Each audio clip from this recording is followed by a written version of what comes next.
Welcome back to day 2. So, for this day, we are going to be getting Forbidden Gift of Nightmares, Spooky Gift of Confusion, Baleful Gift of Harvest, the Gift of Eternal Hunger, the Haunted Gift of Mansions, and the Gift of Dreadful Patchwork. We already got Putrid Gift of Harvest in Crucibles yesterday, and those opened up into Witch's Cauldron and Putrid Farmyard. So we already have those clear.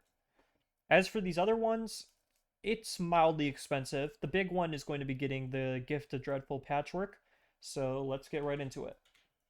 Starting off to make money, I just typically use Nightmare into Blood Magic, and that gives easy billions. I can buy Cell Processor from there. I will be able to buy the Sacrificial Cell. Now that we're set with money, we can withdraw all and begin the candy grind. This stuff is pretty monotonous, so what I'll do is I will do a time lapse and talk to you a bit in the future about what I want to do from here and how I'm actually going to try and make this interesting. And then once we get back, we'll buy all the gifts and I'll actually do a review of all of them. Hi, so this is Solar from the future, and I kid you not, this time lapse has been sped up by 71 times in post because I wanted to trim this down to 1 minute, and surprise, surprise, this took way too long. So, about content in the future, I will not really do much Sandbox Tycoon stuff, even though that's where a lot of my work is in, because I find content for it very hard to make without, feeling like you are holding hands with the viewer and like slowly guiding them through stuff.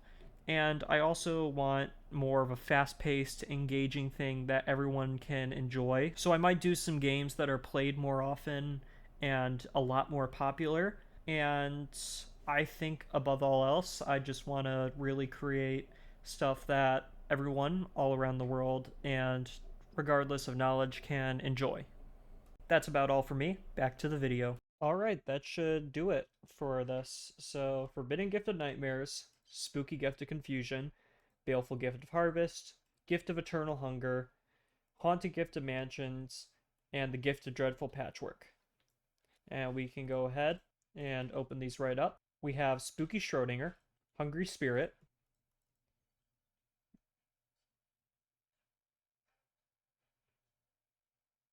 oh my god, I just got a duplicate.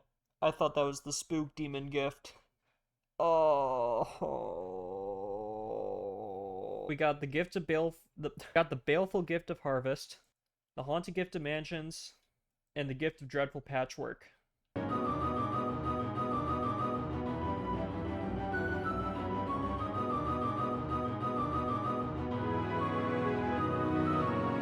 Let's talk about what these do. So first of all, we have Spooky Schrodinger, and this has a 1 in 4 chance to multiply the ore value by 2 times, a 1 in 6 chance to add 1 billion to the ore value, like right there. It has a 1 in 12 to do 3 times, 4 times with sparkles, 5 times, and I believe enlarging it. It can make ores nearly invisible. It can multiply by the amount of Unreal boxes. And it can also give a negative upgrade count, which I cannot showcase here. I mean, overall, it's not that good. It's kind of on par with the rest of the collectibles. The difference is this is a gift item, and it costs 75,000 candy. So, not great in that department, but it's just a nice item to have, especially if you're in early life. Next, we got the Great Pumpkin, and this multiplies ores by 3 times.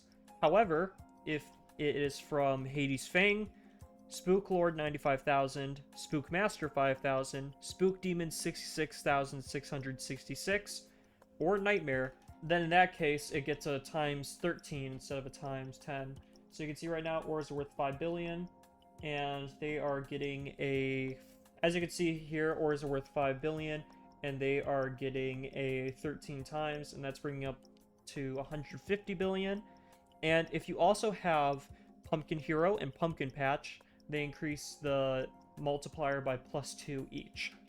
We got a Hungry Spirit, which is kind of a pseudo Cell Furnace, and it has different multipliers depending on how low the upgrade count of the ore is. So with something like Nightmare, which I believe has an upgrade count of -10, well, this just makes me enough to rebirth. Just these two items. That's enough to rebirth. So for reference, if we get a bit of an upgraded ore, then I believe this is a times 50 smelt value, so it's still a really good furnace to have in normal setup. So Hungry Spirit actually increases its multiplier based off flaming ores. You can see here that Cookinator makes this on fire, and then you put it here. Suddenly ores are getting a times 100 process value. Normally they'd be getting times 50, but the flaming ore property is doubling it. Next one we have is Monstrous Stitchwork, and this one is pretty interesting. It has a base multiplier of times 7, which is already pretty good. However, if you manage to get a sparkling ore through it, which I believe we just did, but you see that sparkling ore, it gets a times 13 multiplier instead, which is very nice. Up next, we got the Haunted House, and if we just take an ore and feed it through there, it acts as a ramp to the raised elevation, which is pretty nice, and it multiplies ores by roughly 8.5 times. So it's really nice for setups, especially if you don't want to put in a ramp, but you want to use some of your raised items, like the ore zapper. And then moving on to the items from yesterday. Starting off, we have the Wholesome Skull Blaster. So how this works is there is 2 different properties, depending on if the ore is on fire or not. So we're going to be testing that out. So the first property is when the ore is not on fire. It will multiply it by times 4. So you can see that my iron ores are worth 8. And after a delay of 15 to 20 seconds, the ore will receive an extra times 3 multiplier. So that's just times 12 total if your ores are alive for that long. However, if your ore is on fire, it's a lot more simple. Let's just get the Cookinator back out. If the ore is on fire, then it receives a times 6 multiplier and the fire is put out. So you can see that these iron ores are getting multiplied by times 6. So it's better overall in the short term to have flaming ores, and in the long term to have non-flaming ores.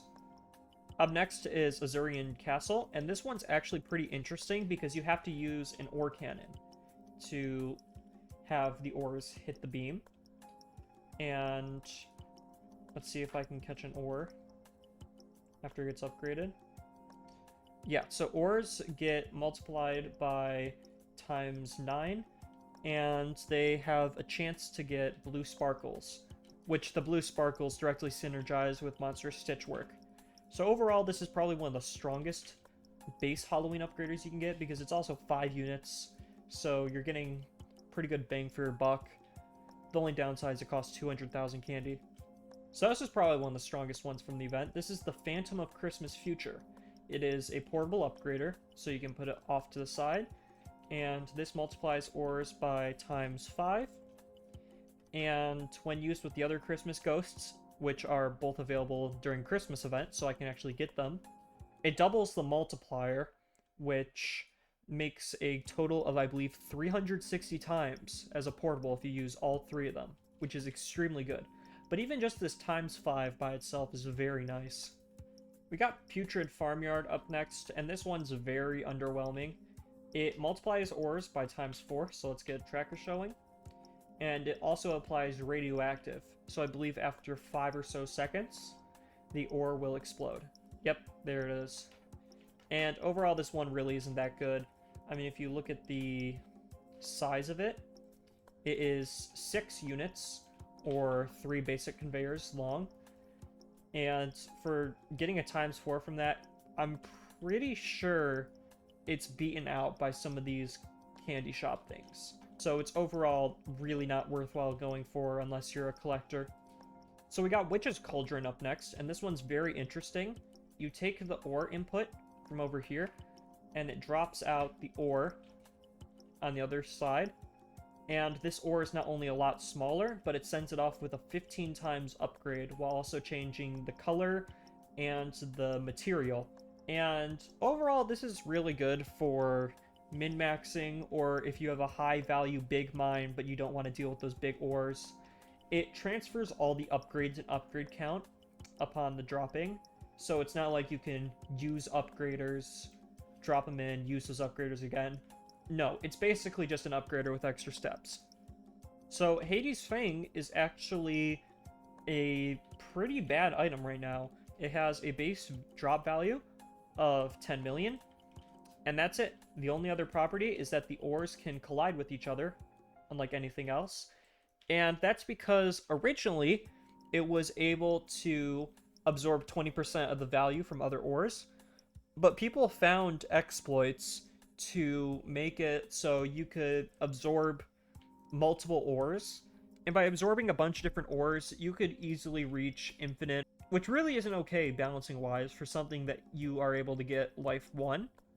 And because of that, the gimmick has been put on hold until further notice, and it just kind of sits as a 10 million drop value.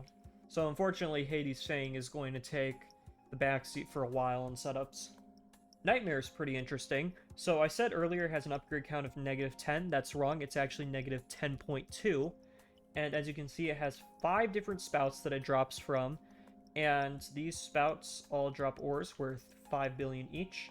And because of their low upgrade count, then you can put them through just a bunch of different upgraders, like you saw in my first episode, and then feed them into a cell furnace, or in this case, Hungry Spirit, and you still get the cell furnace process rates.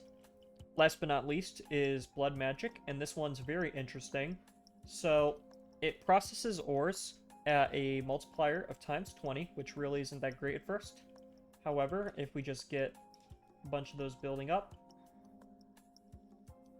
you can see that he dabs, and it creates a bonus ore that's processed then for 300 times. So overall, it's not great, especially considering the cost, but it is a really cool looking item. So that's going to do it for today's episode. This is going to be a bit of a short form content series, not in the sense that it would fit into shorts, but it's going to be around 5 to 7 minutes maybe per episode, maybe a bit less, who knows. Editor's note, that is not the case. But we are making solid progress through the event, and we are definitely on track to finish by the end. If you guys enjoyed it and how I present my content, then please let me know. And if you want to see things done differently, then also let me know, because I'm always open to these kinds of things. And Greedy McCandyface will see you soon. Why does he blink?